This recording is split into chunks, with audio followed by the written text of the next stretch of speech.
अच्छा जी, तो पिछली वीडियो के अंदर हमने बात करी थी कि एड फ्रेंडली कंटेंट क्या होता है। आज की जो वीडियो है वो प्रोबेबली इस पूरे लेसन की मेरी सबसे फेवरेट वीडियो है और इसकी वजह यह है कि इस वीडियो के अंदर जिस टॉपिक के ऊपर हम बात करने जा रहे हैं उसके ऊपर मैंने बहुत अच्छे तरीके से उबूर हासिल कर लिया है और इसमें मैं बहुत महारत रखता हूँ। और आज हम बात करेंगे कि स्पॉन्सर फ्रेंडली कंटेंट क्या होता है और आप स्पॉन्सर को किस तरीके से अपने कंटेंट के ऊपर अट्रैक्ट कर सकते हैं। देखें, पिछली वीडियोस के अंदर मैंने आपसे डिस्कशन करा था कि दो किस्म की जो है ना रेवेन्यू स्ट्रीम्स होती हैं यूट्यूबर की।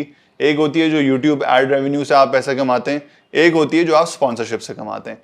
दो किस्म के कंटेंट होते हैं, एक वायरल कंटेंट होता है, एक वैल्यू बेस्ड कंटेंट होता है। अगर मैं अपने पर्सनल चैनल की बात करूं तो जब मैंने स्टार्ट किया था उस वक्त से लेकर अब तक मेरी ग्रोथ बड़ी अच्छी रही है, बट मेरी कोई भी वीडियो एज सच वायरल नहीं हुई सिवाय एक दो वीडियोस के, ठीक है, which is like a very small percentage. मैंने 100 से ज़्यादा वीडियोस बनाई हैं एक साल के अंदर, उसमें शायद 3 या 4 ऐसी वीडियोस हैं जो वायरल हुई हैं। That's a very small percentage, तो उसको आप जनरलाइज नहीं कर सकते। मेरा कंटेंट मेरी नज़र में वैल्यू बेस्ड कंटेंट है और वो एक सर्टेन किस्म के लोगों के लिए, सर्टेन कैटेगरी के लोगों के लिए, क्योंकि उसमें मैं एक सर्टेन किस्म की बात करता हूँ। मैंने जब अपना चैनल स्टार्ट किया तो मेरा गोल ये था कि मैं पाकिस्तान के अंदर जूतों को प्रमोट करूँ। मेरा चैनल जो है वो स्नीकर्स के बारे में, स्नीकर्स कहते हैं शूज़, एक मखसूस किस्म के शूज़ होते हैं जिनको स्नीकर्स कहा जाता है, और पाकिस्तान के अंदर स्नीकर कल्चर था बट उसकी कोई रिप्रेजेंटेशन नहीं थी ऑनलाइन। मुझे बहुत ज़्यादा शौक है स्नीकर्स का हमेशा से, तो मैंने बोला कि मैं स्नीकर्स के ऊपर वीडियोस बनाऊंगा। अब ये देखें आप, बहुत छोटा एक थीम है, बहुत एक छोटा सा टॉपिक है, मगर मैं जिस जगह पे खड़ा हूं एज अ यूट्यूबर, आपको ये भी अंदाजा हो जाना चाहिए कि no matter how small the topic is, उसके फॉलोअर्स आपको मिल जाएंगे, क्योंकि दुनिया बहुत बड़ी है यार, मुल्क बहुत बड़ा है, लोग बहुत सारे हैं। तो जब मैंने स्नीकर्स के ऊपर एक चैनल बनाया तो ऑब्वियसली उसमें कोई भी वीडियो ऐसी नहीं है जो बहुत ज्यादा वायरल हुई हो, क्योंकि जाहिर है भाई लाखों लोगों को स्नीकर्स में एज सच इंटरेस्ट नहीं है। लोग बोलते हैं हाँ भाई जूता है, ठीक है, सही है, पहन लेंगे, खत्म हो जाएगा, दूसरा पहन लेंगे। कुछ मेरे जैसे धत्ती लोग होते हैं जो जूते को देखते हैं, अच्छा यार ये ऐसा है, इसमें ये साइंस लगी है, इतना महंगा है, ये है वो है, एक शौक है। जब मैंने स्नीकर्स का चैनल बनाया तो ऑब्वियसली भाई जब आप अच्छे स्नीकर्स पहनेंगे तो उसके साथ अच्छे कपड़े भी होने चाहिए। जब आपके कपड़े अच्छे हैं तो ओवरऑल ग्रूमिंग अच्छी होनी चाहिए। जब ग्रूमिंग अच्छी है तो बॉडी अच्छी होनी चाहिए। तो ऑटोमेटिकली लाइफस्टाइल के जितने एलिमेंट्स थे कि भाई जिम है, फिटनेस है, good diet, what you should eat for your skin, बालों को अच्छा कैसे रखना है, ग्रूमिंग कहाँ से अच्छी होती है, कपड़े कहाँ से अच्छे पहनने चाहिए, कहाँ से लेने चाहिए, इन सारी चीज़ों को भी मैंने अपने चैनल के अंदर ऑटोमेटिकली इनकॉर्पोरेट कर लिया। अब इस तरीके का कोई भी यूट्यूबर मुझसे पहले काम नहीं कर रहा था, क्योंकि ज़्यादा यूट्यूबर्स व्लॉग्स बना रहे थे। मैंने शुरू से रखा था कि मैं व्लॉग्स नहीं बनाऊंगा। अब देखें हुआ क्या, एक मार्केट में गैप था, मैंने उस गैप को बड़ा स्मार्टली फिल किया। मुझे व्यूअरशिप बहुत ज़्यादा नहीं मिली शुरू से लेकर अब तक। अगर मैं बताऊं तो मेरे 100K से ज़्यादा फॉलोअर्स हैं, सब्सक्राइबर्स हैं, मगर मेरी व्यूअरशिप नॉर्मली होती है 20,000 25,000। तो मेरी जो एड रेवेन्यू से अर्निंग है ना वो बहुत ज़्यादा खास नहीं है, मगर मेरी स्पॉन्सरशिप से अर्निंग अल्हम्दुलिल्लाह बहुत अच्छी है। उसकी वजह यह है कि स्पॉन्सर क्या देखता है, स्पॉन्सर देखता है कि भाई एक बंदा है जिसकी इतनी फॉलोइंग है, 25,000 30,000 40,000 वीडियो के ऊपर उसके व्यूज आते हैं, तो उसकी कन्वर्जन भी बहुत अच्छी है क्योंकि लोग उसको सुनते हैं। ये 40,000 में से 10,000 लोग भी अगर कोई चीज परचेस करने के लिए तैयार हैं तो ब्रांड के लिए बहुत अच्छी बात है। तो ब्रांड्स मेरे पास व्यूज को देखकर नहीं आते, ब्रांड्स मेरे पास इस चीज को देखकर आते हैं कि इस पर्टिकुलर टॉपिक पे मुझे महारत अबूर है, इस पर्टिकुलर टॉपिक के ऊपर मेरे ओपिनियंस बहुत ज्यादा समझे जाते हैं, मेरे फॉलोअर्स मेरी बात को सुनते हैं। अब ऑब्वियसली मेरी भी इसमें एक रिस्पॉन्सिबिलिटी आती है कि मैं हर ब्रांड को लेके मंजर नहीं बेचना शुरू कर दूं, उसके बारे में हम नेक्स्ट वीडियो में बात करेंगे।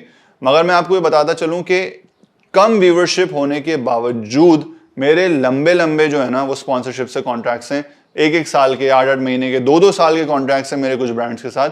और इसकी वजह सिर्फ ये है कि मेरा वैल्यू बेस्ड कंटेंट है। स्पॉन्सर बेसिकली क्या देखता है आपकी वीडियो के अंदर, पहली चीज तो ये देखता है कि भाई इस बंदे की ओवरऑल जो एक वाइब है वो कैसी है। Is he a controversial person, is he a positive person, ये कितने फड्डों के अंदर पड़ा हुआ है, दूसरे यूट्यूबर्स के साथ कितने फड्डे हैं, क्या ऐसी बातें बोलता है जिनके साथ मसला हो सकता है। क्योंकि देखें, जब भी कोई स्पॉन्सर आपको स्पॉन्सरशिप देने आएगा, उसने आपको एक ब्रांड पकड़ा दी, कल को आपने जो है वो कोई बात ऐसी बोल दी जो खबरों के अंदर आ गई, तो लोग बोलेंगे कि भाई देखें ये ब्रांड जो है ना इस बंदे को और इसके वैल्यूज को और इसके ओपिनियंस को सपोर्ट करती है। This is called bad PR, और कोई भी ब्रांड अपने ऊपर बैड पीआर लेना नहीं चाहता। मैं पर्सनली ऐसे यूट्यूबर्स को जानता हूं जिनके साथ एक जमाने में बहुत बड़ी बड़ी ब्रांड्स अटैच थी, फिर उनकी कोई कोई उन्होंने बात बोल दी, किसी से लड़ाई कर दी, और उसके बाद उस बैड प्रेस और बैड पीआर की वजह से सारी ब्रांड्स ने एकदम से अपना हाथ ऊपर उठा लिया। क्योंकि अगेन लाइक आई सेड कि कोई भी ब्रांड अपने साथ कंट्रोवर्सी अटैच करना नहीं चाहता। बहुत सारे कंटेंट टाइप्स ऐसी होती हैं, खासतौर पे प्रैंक्स,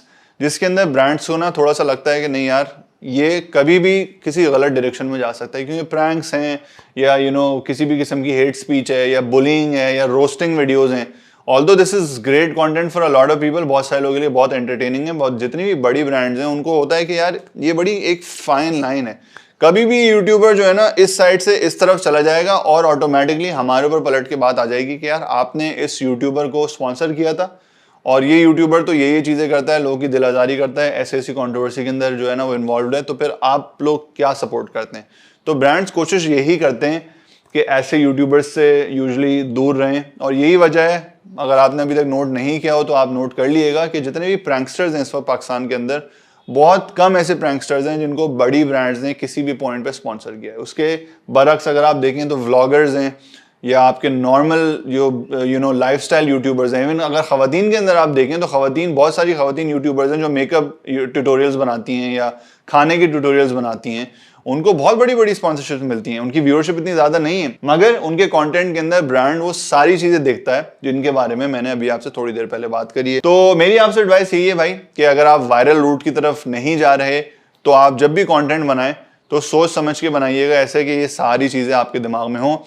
जैसे मैंने पहले भी एक बार बात करी थी कि यार अगर आप मैथ टीचर हैं और मैथ का कंटेंट बना रहे हैं तो हो सकता है आपको कोई स्टेशनरी की बड़ी ब्रांड जो है स्पॉन्सर कर दे। अगर आप जिम का कंटेंट बना रहे हैं तो कोई सप्लीमेंट की ब्रांड आपको स्पॉन्सर कर सकता है, कोई फूड आइटम की ब्रांड आपको स्पॉन्सर कर सकती है। तो देखिए स्पॉन्सर्स जो है ना वो बहुत होते हैं, बस आपको अपने कंटेंट पे फोकस करना है, उसको साफ सुथरा रखना है, and eventually when you get to that point automatically आपके पास स्पॉन्सर्स आना शुरू हो जाएंगे। अब उन स्पॉन्सर्स को किस तरीके से डील करना है, उनको मैनेज कैसे करना है, उनके साथ क्या कमिट करना है और क्या कमिट नहीं करना, ये हम डिस्कस करेंगे नेक्स्ट वीडियो के अंदर।